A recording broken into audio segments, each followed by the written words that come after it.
Welcome to Why You're Reading, the podcast that unpacks the hype behind everything from BookTok obsessions to Booker Prize winners. Hello, Ellen. Hello, Ellie. How are you? I'm very well, thank you. We are back again. Are you excited to talk about today's book? I am, actually. I have a lot of thoughts on this book, which is Book Lovers by Emily Henry. One of the most famous BookTok authors, I would say, who dominates the romance genre. And we're going to jump straight into the blurb for anyone who is unfamiliar with Book Lovers. Nora is a cutthroat literary agent at the top of her game. Her whole life is books. Charlie is an editor with a gift for creating bestsellers, and he's Nora's work nemesis. Nora has been through enough breakups to know she's the one men date before finding their happily ever after.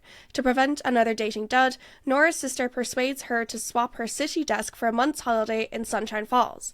It's a small town straight out of a romance novel, but instead of meeting sexy lumberjacks, handsome doctors, or cute bartenders, Nora keeps bumping into Charlie. She's no heroine, he's no hero. So can they take a page out of an entirely different book? Sounds like me. Yeah, oh yeah. It's actually quite terrifying. She sounds like me. A cutthroat literary agent at the top of her game. Her whole life is books.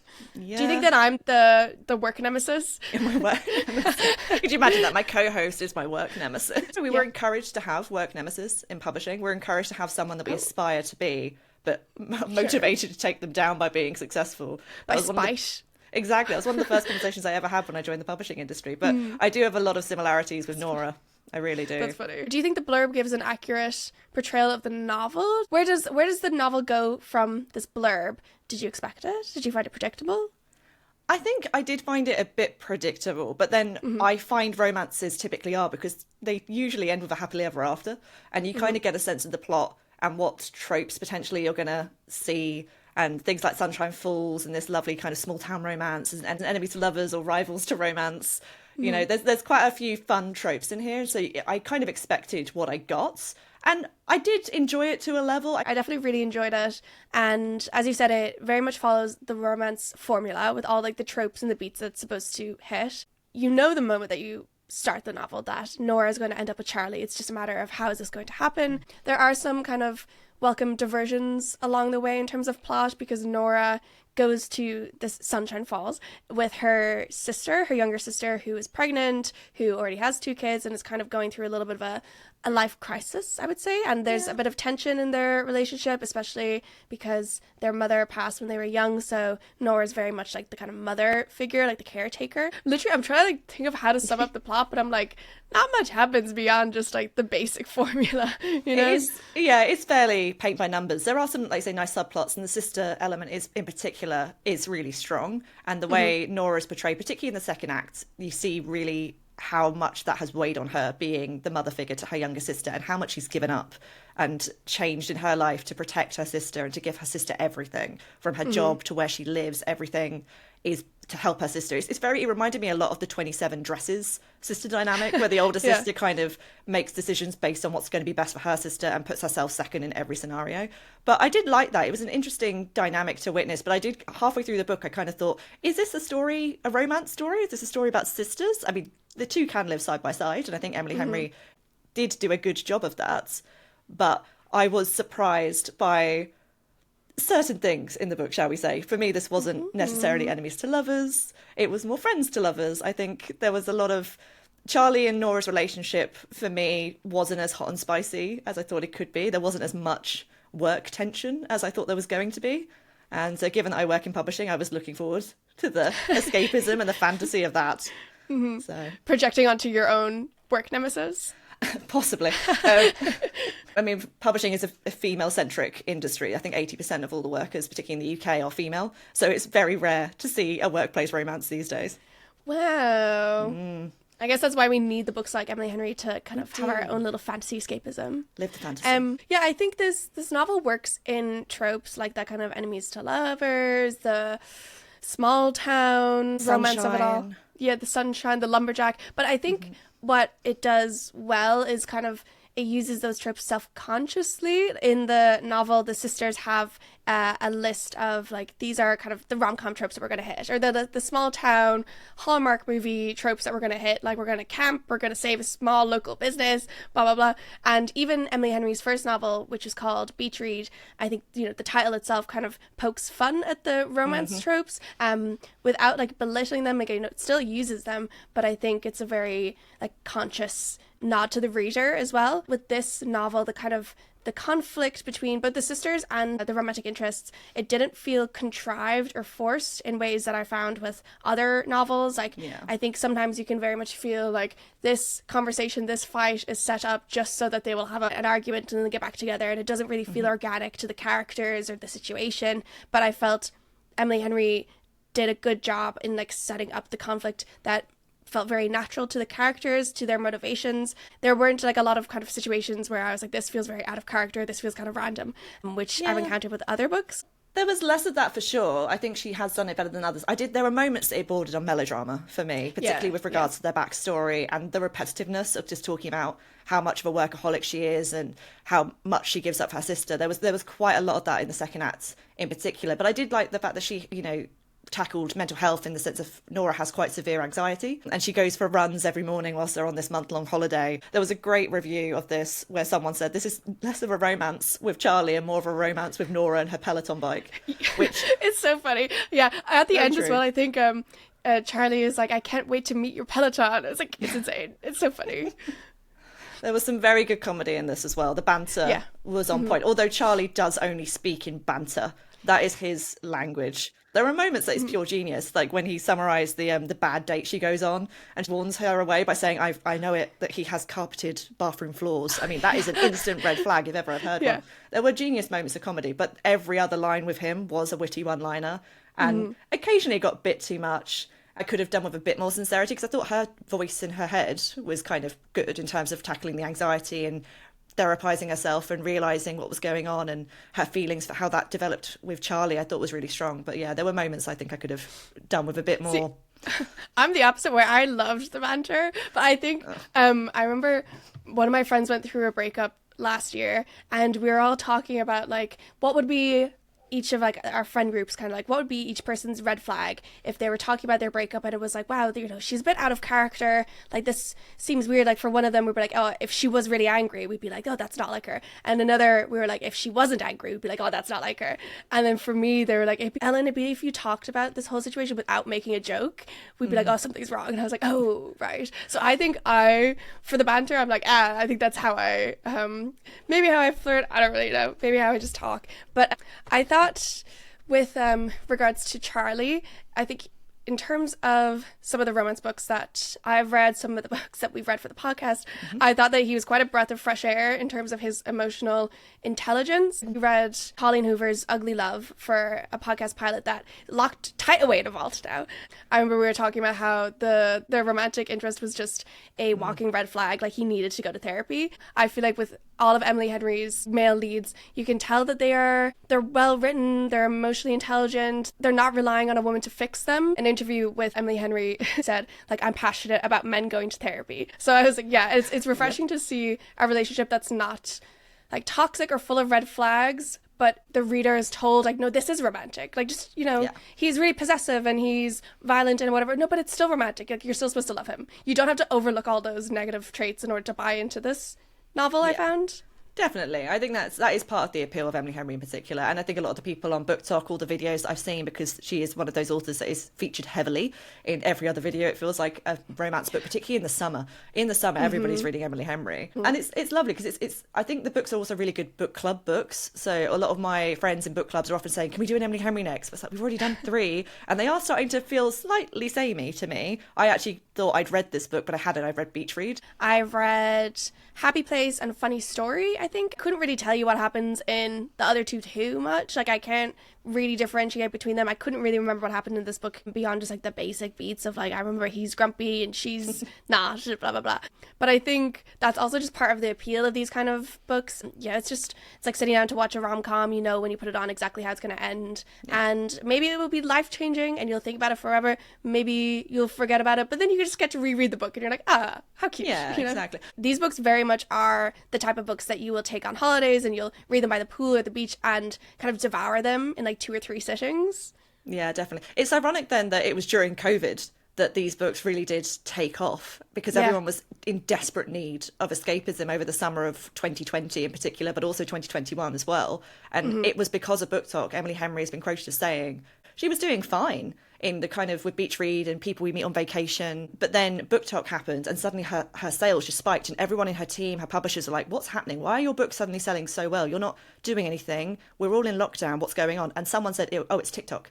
And Emily Henry doesn't even have TikTok. And she was like, what's that? Because no one really, we knew of it, but nobody knew the impact of it. But Emily Henry was one of the OG successful authors, the word of mouth buzz and the escapism, the fact people couldn't get out and just desperately wanted to. We were all thirsty and lusting after people, obviously. And everybody was turning to romance reads. And even though she wasn't a backlist author, she hadn't been around that long in adult romance. Beach Read was published in 2020.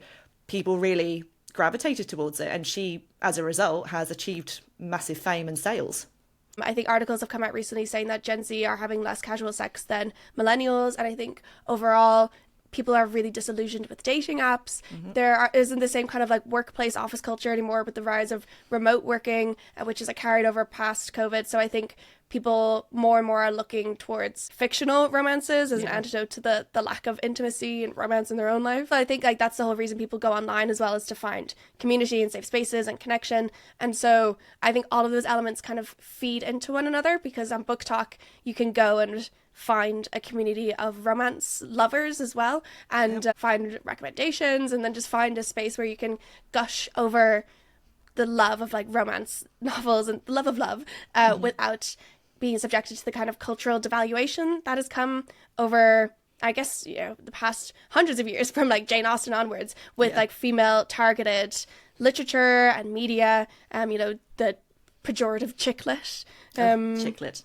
I hate that term. We don't have dicklit. Why do we have chicklit? Although we I have would like say it's a crime. it's a it's crime. like no. Yeah, but the dicklit is crime. Oh yeah. You know, it is a crime. It is a crime. No, but you know, like when you go like to the bookshop and it's like crime, or it's like fiction, and then it's crime, and it's like, okay, fiction, and then I guess men. It's like the just for men of fiction, I guess. There's definitely gendered kind of idealism around the different genres. I think we have terms, we don't really use chicklit anymore. That term definitely had started to go out of date, but we still use women's fiction as a general term, but we don't call it men's fiction. We call it action and adventure. We call it crime fiction, although I would say actually crime fiction is also predominantly female read. So it's, we are kind of, the genres are starting to move away, but romance is still very much considered a female domain and tailored towards female. But then that is also because women do tend to buy books more than men, to the point they buy books and gift them to men as well as buying them for themselves. So there's an element of, we are hitting the right audiences, we are tailoring our genres to the audience. I think one of the things that encapsulates our kind of revision of the treatment of female targeted media is the kind of retrospective on Twilight, and how at the time when it came out and like we were teens and tweens, it just got completely slated, and so many people were like, this is the worst love story ever, blah, blah, blah. And then when we became adults, we were like, wait, that wasn't that bad. Why was everyone telling us that this was the worst film ever? When you go and look at like Transformers, or you look at Fast and Furious 10, and you're like, guys, I feel like Twilight was made a bit better, you know, craft level even than this, or it's like on par, and still, you know, there's like vitriol for anything that like especially teen girls love. And it's like, why are we not just letting people enjoy what they enjoy instead of trying to like tear down the quality of these things? I think with the boom in romance, and not only romance novels, but kind of the resurgence of the rom-com, the boom in K-dramas, like romance K-dramas as well, there's a new embrace of romance as a genre, and realizing that there is value in this genre, and not letting the male critics tell us that it's bad anymore. I think with romance in general, though, a lot of people do tear it down, both male and female, and it goes back to even the days of Mills and Boon in W.H. Smith's. And Mills and Boon, for those of you that may not know, is this kind of... There you go, you don't know. Yeah. It's this kind of classic romance, but it's very paint by numbers, A to B to C to D, entirely predictable, incredibly melodramatic, but it was almost the beginning of mummy porn. It was purely meant for escapism. It was not meant to be good literature. It was just meant to be entertaining, and that was all that mattered. And it sold in its thousands. They still have a postal order system as well to help with people that have been reading it since the 50s, 60s, 70s, and accessibility. It's not as popular now, but that's also because there's been a rise in more romance, and we now have romance like romantasy. We have billionaire boyfriends and E.L. James and erotica side of things. Now starting to see the rise of things like minotaur romances. And I know, but if you go onto Amazon or onto any kind of bookshop website, you'll be able to find all these very, very niche sets of romances, and you can find anything for you if you want to. And, you know, by all means do. If it gets people reading, I'm all for it. It's very wide umbrella now. Romance covers a lot of areas, which I think is in part due to Gen Z and the younger generations, who I think are less kind of afraid of the stigmas or of being pigeonholed into heteronormative societal norms. I think even on like a personal level, I let that kind of cultural devaluation of romance seep in, and I had this like view that maybe reading romance books wasn't going to be intellectually stimulating, or it wasn't like quote unquote useful. I have definitely overcome that, but it took a long time. And I think it's interesting for people who are, you know, feminists in general, the kind of the pervasive aversion to the romance genre, or kind of maybe the assumptions that it's all just like sex. I loved all the kind of tween dramas, and like I say, Twilight was a must, and anything that had a love triangle, I was there fully immersed in it. But I think as I got into publishing and my reading really opened up, and I was reading a lot more crime and mystery and literary novels and poetry and prose, it shifted. But I grew up on Bridget Jones' Diary, for example, one of my all-time favourites. I used to take that on holiday with me wherever I went, and I would read it probably in a day every single year, and that was one of my all-time favourites. But I grew up mostly actually on romance movies. I watched everything, all the 80s movies, all the classic dramas. Jane Austen was my favourite author of all time growing up as well, so I had all the classics. My heroes of choice are the likes of Mr. Knightley and John Thornton, and less the likes of Charlie Lastra, to be honest. For a second I was like, who's Charlie Lastra? Oh yeah, he's the main character of this book. I love watching romances on screen and TV. I find it much easier to connect with them when I see it visually, and I can kind of connect with the characters and put faces to names. I think with books, I do enjoy it, but it's harder. It's hard work, and in particular, the sex scenes I find quite challenging. And if I'm listening to them in audio, like I was with Emily Henry, it's in your ears is an experience, and not one I'm eager to. Yeah, me neither. Often. I feel like it's a lot easier to get icked by a written sex scene than it is like visual one. Love Bridgerton. Bridgerton's my all-time favourite. I love that TV series. It's my go-to for everything. And the spicier the better. I'm not a fan of slow burn. I'm like, get straight to it. Just, you know, love it. Off. Brilliant. Yeah. Close off instantly. No, the connection of the characters, I think, when you have physical scenes that aren't gratuitous, that are well done, I think is really lovely and beautiful, particularly when you have different body types and everything else, which I think Bridgerton does particularly well. On the page, it can be so detailed. And I do want to make a case. Can we please ban ever using the phrase, my nipples pinched, in response to any kind of romantic encounter? Because that for me was the moment I had to stop. She used it a couple gag. times. Yeah, she used it a couple times, and I was like, ugh. I think my eyes kind of like skipped over that, and I was like, I think it's funny seeing how authors navigate around like the different words for like genitalia. It'll be like, I felt his hardness, or his girth, or like his member, and I'm like, just say like dick. We talked about this with the ACOTAR episode as well, of how the romance genre is quite unique in that it centers quite consistently female perspectives and female pleasure.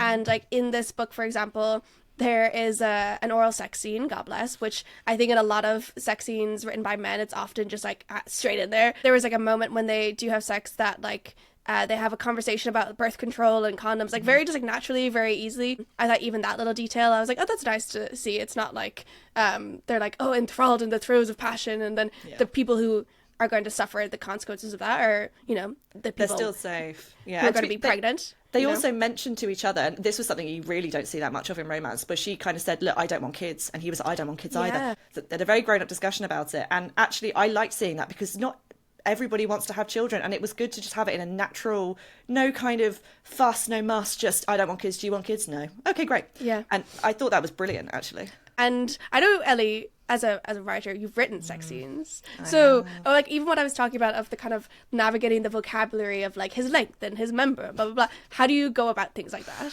Oh, with red face, usually. Yes.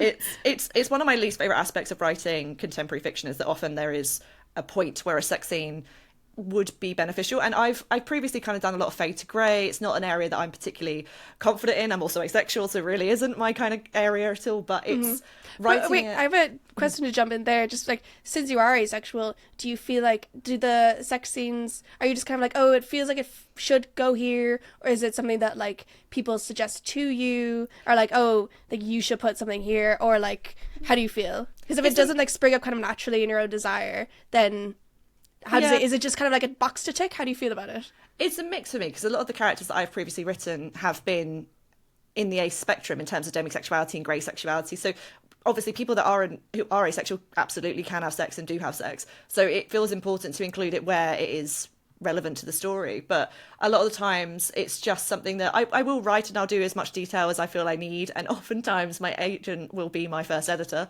And I think the first time I ever wrote a sex scene and she was my agent, she replied with one word, which was ick.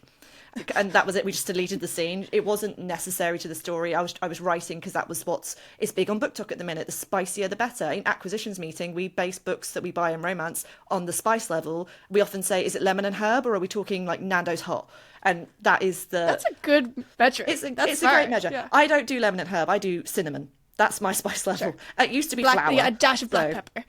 Exactly, a dash of black pepper. But as I'm doing it more and as I'm reading more, as a reader rather than a publisher, I'm starting to kind of get into it, and it can be quite fun, I will say, times, and trying to think of, like you say, the descriptions and in certain ways of describing actions and making it feel sexy. But also I find consent sexy. So consent is a big part of what I write. And I love, like you say, the fact that in Emily Henry's book, she talks about birth control, and they talk about kind of how they're going to do this before they just get into it. Well, everyone should attempt once, I think, just to understand how difficult it is. Maybe we'll have an episode of the podcast where we're like, reading our erotica. Why you're reading our erotica. Are you a trope person? Because I feel like personally, I enjoy tropes in a book, but I wouldn't go out of my way to like look up enemies to lovers books. You know what I mean? Like, I enjoy a trope if it's in it, but I wouldn't pick a book based off tropes. Yeah, there's a big debate about this on TikTok, because on my TikTok I share a lot about classic books because I read them for pleasure, but in publishing we really talk about tropes a lot, and to the point that if you go onto the books pages online, you will often see the tropes listed on romances now. You'll see kind of one bed, false proximity. And there was a kind of debate, because people would say it was often kind of giving spoilers for certain moments in the book, which would be quite pivotal to, you know, a one bed storyline could be quite a spoiler for a romance. But then other people kind of like, oh, I love this because I love that trope. I'm going to buy this book. You've made it so easy to find books that I'm going to enjoy. So there has been a lot of debate on it. I'm fine with them. I enjoy them. I don't mind being told in advance. I don't necessarily go out of my way to look for them, but occasionally I'll think to myself, I really like Friends to Lovers romance. I could really do with one. But I'm more likely to go down the route of I'm looking for something that feels like Bridgerton but is set in the 80s. That's more kind of my taste, or what I look for in a book. But yeah, I'm not against them, and from a publishing point of view I think they're really helpful. Do I think writers are writing to tropes now? Yeah, I do think so. And do I think it matters? Not really. No. I think you still get great stories even if they are hitting similar paint by numbers plot lines. Because tropes are ultimately marketing tools, but that doesn't diminish their like value or their entertainment. I don't sit with the kind of it's not literature, because I don't, there shouldn't be snobbery in books. Read what you like to read, and so long as you're reading, I don't care. I love it. I will happily give a romance novel to my teenage cousins, and I will happily give one to my 6-year-old father. It doesn't matter. So long as you're reading them, by all means go for it. So we're now at that point in the podcast where I'm going to ask Ellen if she is going to shelf it, share it, or shred it. What are you going to do with your copy of Book Lovers? I think I'm going to share it. I think I have a lot of friends who also enjoy romance. I think it'll be interesting as well to like have more discussions about like, oh, did you like him? Did you think he was funny? Did you think he was annoying? But like the nature of this very podcast, I like discussing books, and I think some of the other girlies will enjoy this book. What do you think? What are you going to do? I mean, I only have the audiobook, so to be honest, I can't really shelf it, but if I had it, I probably would share it as well, actually. I think this is a great book club book. I think this is a great recommendation for people going on holiday. It's just fun, it's light, it's fluffy. In a year's time, I won't be able to tell you what happened, but I'd share it. I'm also very interested to hear from our listeners, whether they are Emily Henry fans, romance fans in general. Please let us know on our socials or in the comments on our podcast. Thank you very much for listening, and we will see you in our next episode. Bye. Bye.